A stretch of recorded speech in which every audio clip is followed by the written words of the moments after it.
This is Nick. This is Jack. It's Friday, the real Friday, July 8th, and today's pod is the best one yet. This is a TBOI, Nick. TBOI, it is Friday, but Jack has sprained a ligament in his right dorsal toe. I did. My foot's hurt. I'm playing hurt today. He is, put me in, coach. Put me in, coach. We're still doing T-Boy Live on Instagram today at 3 o'clock Eastern Time. Just like Vin Diesel said, the show must go on. No amount of metatarsal pain is going to stop this show, Nick. Jack, quit that hobbling and tell us our first story over there. Radio Shack went bankrupt 7 years ago.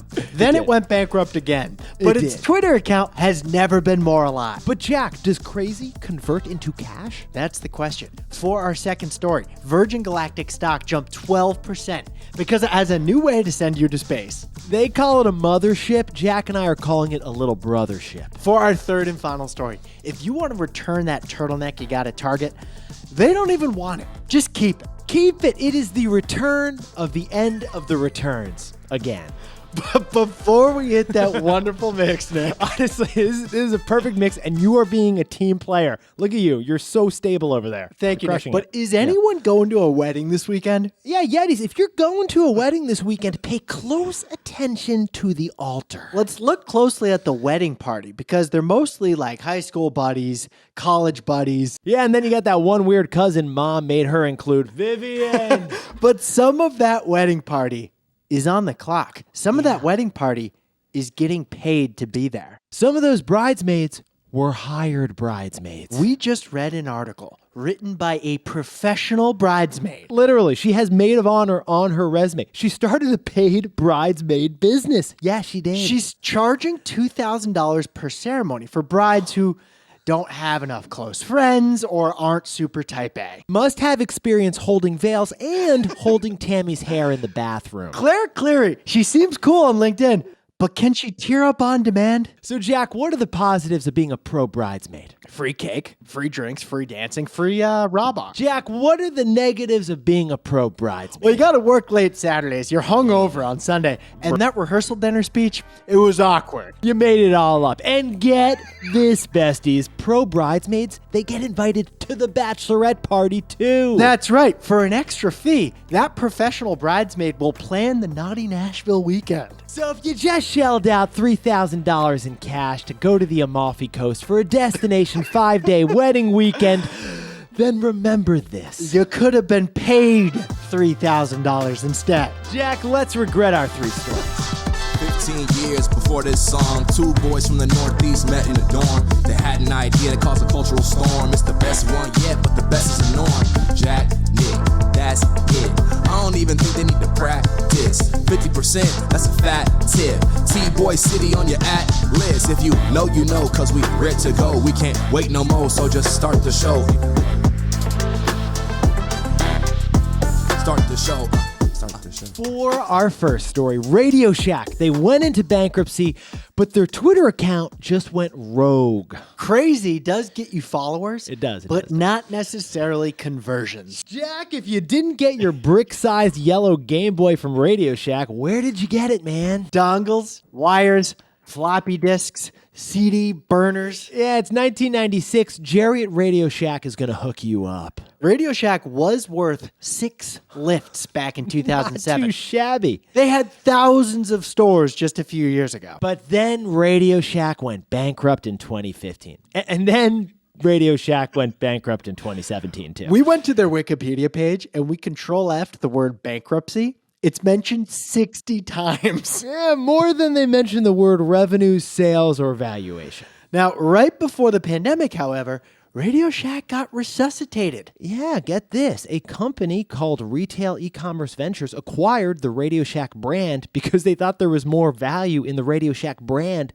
than in the Radio Shack business. Here's what Retail E-Commerce Ventures does. They buy bankrupt companies with recognizable brands, and then they try to sell stuff under those recognized brands online. Yeah, they've got some classics here. Like looking at the lineup now, they own Modell's, Pier 1 Imports, Linens and Things, and now they own Radio Shack's brand. But all the attention right now isn't on Radio Shack's brand. Right. It's on their Twitter account. And this is what Jack and I found fascinating about the story. The Radio Shack Twitter account is tweeting like it was hacked by a horny 12-year-old who likes spitballs. Honestly, couldn't have said it better, Nick. Salacious, wild, vulgar. Jack and I pulled up some examples like we were going to tell you on the podcast. We don't even feel comfortable saying them on air. The CMO defended this new Twitter account, saying that it's anti-corporate speak. Yeah, but if Siskel and Ebert looked at this, they'd give it like an NC-17 rating. It's very trollish, but it is getting engagement. Right, Jack, what were the numbers? It grew 114,000 followers on Twitter in just days. A couple of their tweets are getting 40,000 likes. Lizzo retweeted Radio Shack. Miley Cyrus retweeted Radio Shack. Ironically, Amazon is what put Radio Shack out of business, but Radio Shack is getting more press than Amazon this week. Shocker, though. Inflammatory tweets are getting high engagement. Those Twitter algorithms, they're pretty predictable. So, Jack, what's the takeaway for our buddies over at Radio Shack? Crazy gets followers, but not necessarily conversions. Yeti's the end goal of any brand's social media account is ultimately to drive sales to the business, indirectly or directly. Are Radio Shack's dirty tweets driving sales? That's the question. We don't see evidence of it. Okay, so it looks like these tweets have boosted Radio Shack awareness, but they haven't boosted the price of Radio Shack's cryptocurrency. Oh yeah, they launched a cryptocurrency too. It's true, they did. So Radio Shack's Twitter account, they built up followers, but followers aren't dollars. Yeah, in an increasingly digital age, the number of followers, the number of likes, the views, that seems incredibly important, and it is. And followers, likes, and views, they have value for sure. But brands do need to get paid too. Radio Shack shows us that crazy gets followers, but not necessarily conversions. For our second story, Virgin Galactic, it just jumped 13% because it's unleashed the mothership. One wing is worthless. Yeah. 2 wings makes a plane. Virgin Galactic, owned by Richard Branson, who, when he isn't jet skiing off Antigua, he's running a $2 billion rocket tourism company whose stock is down 90% so far in the last year. Like every other stock. Like every other stock. But big update before you buy one of the $200,000 tickets to go into space on one of these spaceships. Virgin just announced they are launching a mothership.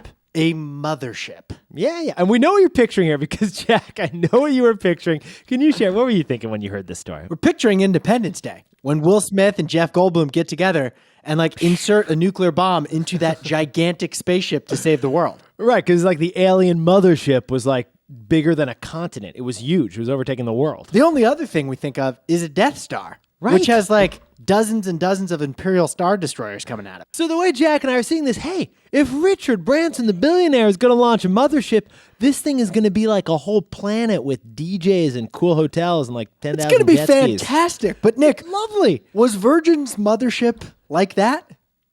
No, it wasn't. Is it big? Not really. Does it go up in space? No, it doesn't.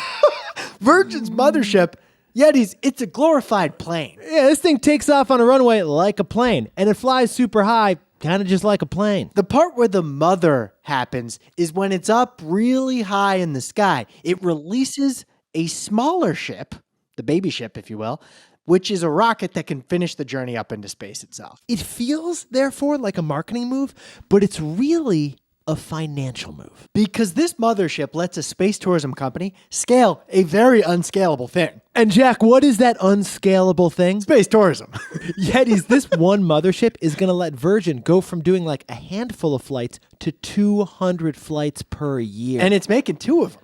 So Yeah, it 2 is. moms can do 400 flights a year. 400 flights a year, not too shabby. That means they're taking off 1 per day, maybe 2 on Saturdays, because, you got to have that mothership matinee. And this is all starting in 2025 when the 2 motherships are in service. Now, Jack and I should point out one thing here. Virgin's long-term profitability does depend on this mothership. But someone else is making this mothership for Virgin. Yeah, it's like the mothership got itself a surrogate. So, Jack, what's the takeaway for our buddies over at Virgin Galactic? 1 wing is worthless. 2 wings make a plane. Besties, Virgin Galactic is a space tourism company, but it isn't manufacturing its most important product. Boeing is. The 100-year-old American publicly traded airplane company is. What we're saying is that Virgin and Boeing are going Dutch on Virgin's most important product. They're splitting the responsibilities to compete with Bezos and Elon. Virgin Galactic will do the design, engineering, and final assembly of this mothership.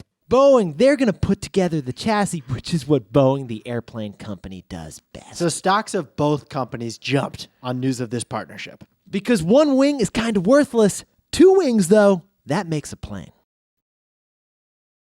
And now a word about our sponsor, Robinhood. So for the last 3.5 years, Jack and I were running a startup within a startup, basically. We turned our company Market Snacks into Robinhood Snacks, the news arm of Robinhood. And at Robinhood, we co-hosted the Snacks Daily Pod that you got to know and love. At Robinhood, we also got to hire an awesome team of news people who run the Robinhood Snacks newsletter. Wild fact here, the biggest newsletter in America, Robinhood Snacks. A key detail, though, not many are aware of, is the editorial independence. So Jack and I set it up so that we could independently cover the most interesting and most important news stories of the day. Robinhood's commitment to free, digestible news snack style was an awesome differentiator. Yeah, if you're not investing in Robinhood yet, to get started, go to robinhood.com/tboy and choose a free stock. That's robinhood.com/TBOY. Certain limitations apply. All investments involve risk. Robinhood Financial LLC, member SIPC. By the way, Robinhood is no longer affiliated with us or the podcast. For our third and final story, we're talking to you about online returns because stores are sick and tired of you returning things. They're tired of your returns. Welcome to the era of just keep it. Honestly, Jack, Ma and I are running a fulfillment center in our living room right now. You know, Every Seriously. time I'm in your car, there's like 2 packages in the back that you have to return. Go to return that Slam and Salmon turtleneck sweater. H&M is saying, hey, just keep it. That's the development. We covered a strange phenomenon almost 2 years ago on this pod. We did. If you want to return something you bought online, companies were telling you, just keep it. Yeah, because it was so expensive to process your return during the pandemic, Walmart just didn't want it back. Think about a return. Walmart has to pay to ship that sweater back. Then they have to inspect the sweater. And then they have to repackage it and put it back on a shelf in aisle 6. Instead, just keep it. There's a new development in this story, though. Yeah, there Even is. more stores are telling you to just keep it now, but for a new reason. Okay, Jack and I jumped in T-Boy style. Looks like Target, Gap, American Eagle. They all just said on their earnings calls, they got too much inventory. They got too much stuff. The slowdown in consumer spending has led to huge excess supply of shirts and Gap sweatshirts. Yeah, returns, we just told you they already were expensive, but now there is literally no room in aisle 6 for your Slam and Salmon sweater return. You can't tuck in that turtleneck. No, you can't. So what Jack and I are noticing is just keep it. You get your money refunded. Yeah. And you get to keep the thing that you didn't want. Cue Craigslist. We literally have a rejuvenation coat hanger right now if anyone wants it. We tried to return it. They said just keep it, so we tossed it on Craigslist. Now, stores aren't always going to tell you to just keep it. There's different return policies for different types of items. In particular, it's the bulky items that are most expensive to ship back that are getting the just keep it treatment. Right. That West Elm patio table you got, it's big. It's heavy. They'd need like a fleet of sled dogs to get that back to the fulfillment center. So here's $150 back for that patio table. Just keep it. Another item bad for returns is anything made of cloth. That cashmere Speedo, we don't want to sanitize it. Just keep it. But expensive items, Okay, Jack? you're going to have to send that back. Yeah, still. that iPhone 18, you can't just keep that. Send it back. Uh-huh. Nice try.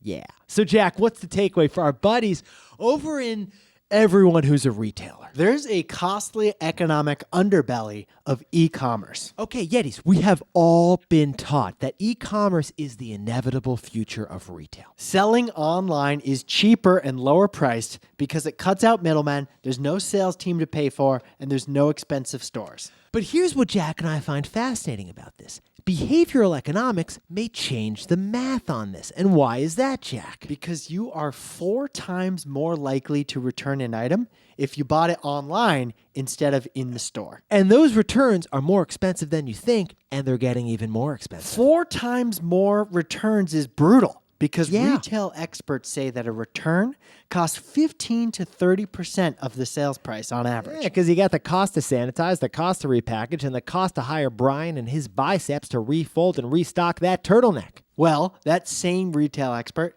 said that profits are typically just 5% of the sales price. Okay, if we jump in and do the math on that, if an item gets returned, that item is therefore an immediate loss, even if they manage to resell it. In fact, that company has to sell 4 or 5 more items just to make up for that one turtleneck that got returned. So Yetis, that is why more and more online retailers are telling you, just keep it. Because of the costly economic underbelly of e-commerce. Jack, can you whip up the takeaways for us before the weekend? Radio Shack's Twitter account, no more Mr. Nice Guy. Crazy gets you followers, not necessarily conversions. For our second story, Virgin Galactic and Boeing are building 2 motherships, twin mothers if you will. 1 wing is worthless, 2 wings makes a plane. For our third and final story, online retailers are saying, fine, we'll refund you the money, but just keep it. Because of the costly economic underbelly of e-commerce. A lot of consonants there, Jack. A lot of consonants. Now, time for the best fact yet. This one sent in by Hannah Perkins from lovely Tucson Steaks, Arizona. If you happen to be on a diet and you like mailing people letters, Okay. look out. Because get this, Yetis. Each stamp you lick has a nutritional impact. We were shocked to read this. Sit down. What you consume up to 5 calories Stand up. per lick of a stamp. Sit back down again. How many calories per stamp, Jack? 5 5 calories Yeah. per stamp. And that was confirmed by the Royal Mail of Great Britain. Besties, if you think that adhesive tastes a little sweet, it's because it is. Now, we should point out that you also probably burn a calorie or 2 by licking a stamp. Now, we couldn't get that information, so like Jack and I don't know the net calorie effect of licking the stamp while licking the stamp. But Her Majesty's Royal Mail confirmed that each stamp contains as many calories as 2 Tic Tacs. We'll let that lie there. Yetis, you looked fantastic all week. And remember, if you were at a wedding this weekend, you could have been getting paid for that wedding, man. You could have been getting read our paid. 3 stories. Celebrate some wins. Jack and I will HYHTBOY. See you on Monday.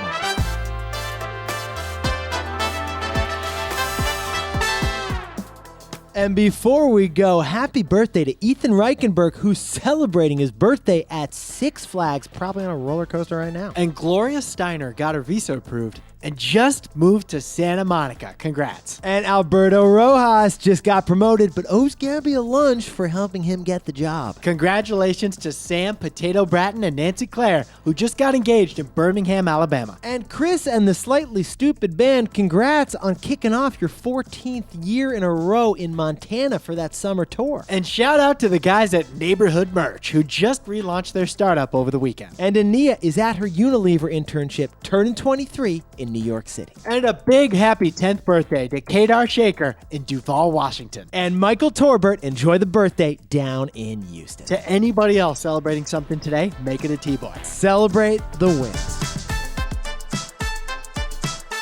This is Jack. I own stock of Amazon and Unilever, and Nick and I both own stock of Robinhood. And now word about our exclusive sponsor, Robinhood. Look, we're not tech guys. We're not engineers.